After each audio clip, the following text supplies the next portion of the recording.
In this lesson, we're going to look at some properties of volume, but before we go there, I want to quickly review what we talked about when we first started talking about area. And it was kind of a new concept this year.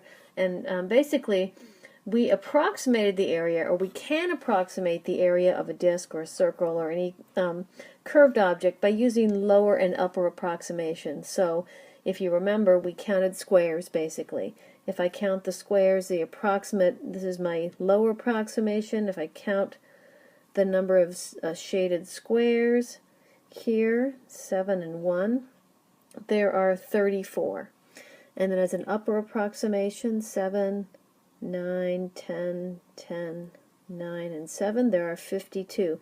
And then we came up with an average, so an estimate of the area, 34 and 52 over 2, and that's 43 square units. Again, it's an estimation. The smaller the squares, the tighter the fit, the better the approximation.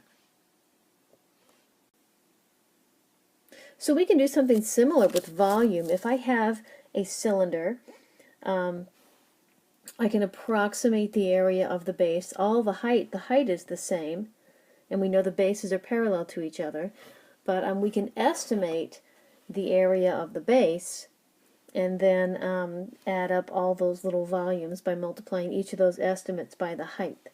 So the base areas can be estimated just like we did before.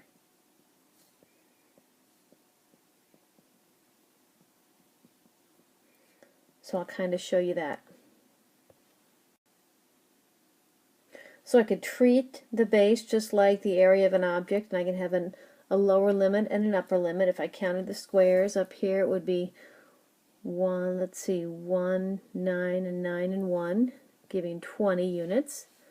And this one is 9, 10, 10, and 9, giving 38 units. We could estimate the base area, 38 plus 20 over 2. It roughly gives you a base area of 29. And then, since all the heights are the same, the volume would actually roughly be 29 times the height. Another way to look at it is to break this cylinder up into a bunch of little bitty prisms. And you would find the volumes of each one of these. They would either be a whole unit or a half a unit. Here's my lower limit, here's my upper limit, and then take their average.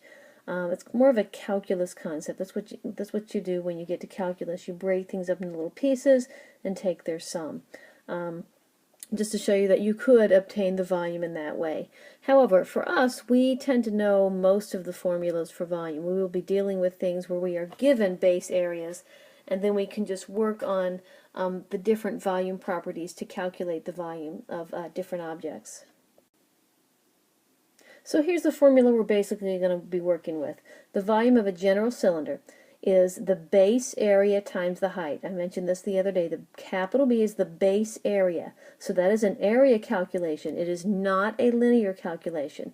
You can find the volume of any object if you know, or any cylinder with parallel bases, if you know the area of the base and multiply it by the height. And this is for a general cylinder. So it works whether it's a right cylinder or an oblique cylinder. Either way it's going to work. The height is always going to be perpendicular to the base. So let's write that down. Height is always perpendicular to the base area. So we have a couple diagrams here. This is a right rectangular prism. The base area is the area of one of the parallel bases times the height. Here we have triangular, and it doesn't have to be sitting, the height does not have to be vertical, it just has to be at right angles to the base. So this base area would be triangular, and you multiply it by that height. Here, if we're given a radius and we're not given the base area, you got to remember the area of a circle is going to be pi r squared. So in this case, the volume is going to be pi r squared times the height. So we're going to compare some of the volume properties with some of the area properties that we talked about. And most of this is all written for you. We just got to kind of go over it. So as an area property, the area of a set, area is defined as a set in 2 dimensions. That's a positive number, obviously. That measures the size and not the shape. And we can say the same thing about volume. The volume is a set in 3 dimensions that measures the size of something without regard to the shape. So the properties are very similar. The second property of an area basically says that we define the area of a rectangle by base times height or length times width, and the one of a triangle by 1/2 base times height. We can break up any polygon as the sum of rectangles and triangles, and then add up all their areas.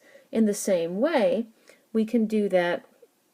A right rectangular or triangular prism has a volume given by the area of its base times its height.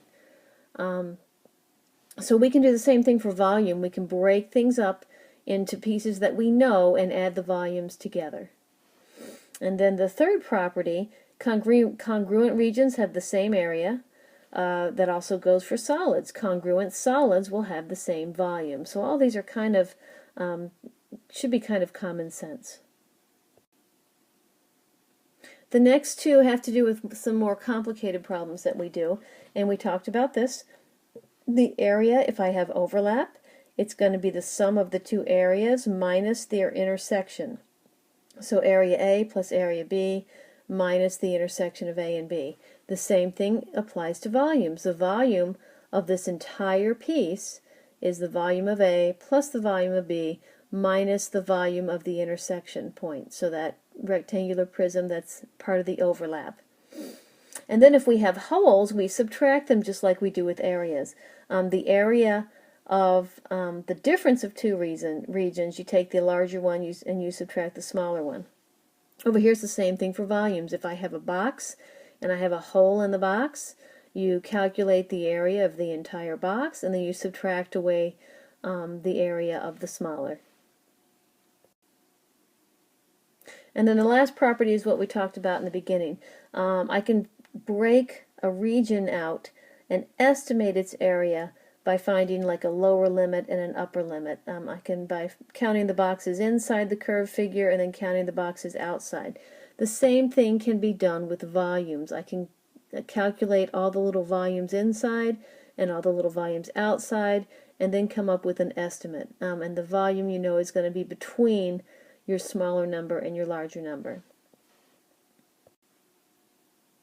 So we'll finish with a couple standard examples, and then we'll work some more in class, especially those that are involving the properties of adding the volumes or subtracting them or subtracting away the overlap.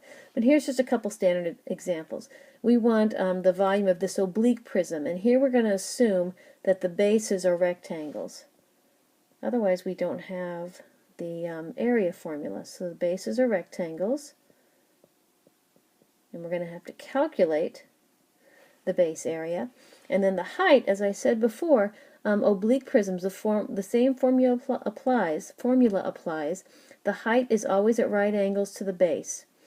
So we don't take the edge length. It's always the perpendicular height to the base.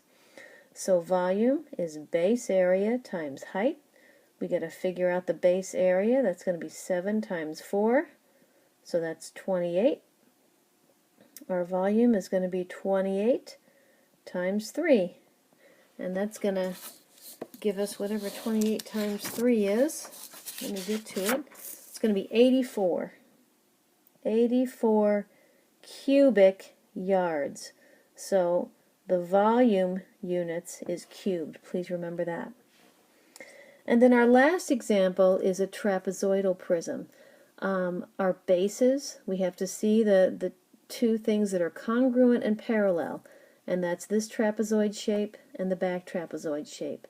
That makes our height the 6 because this length is perpendicular to the base.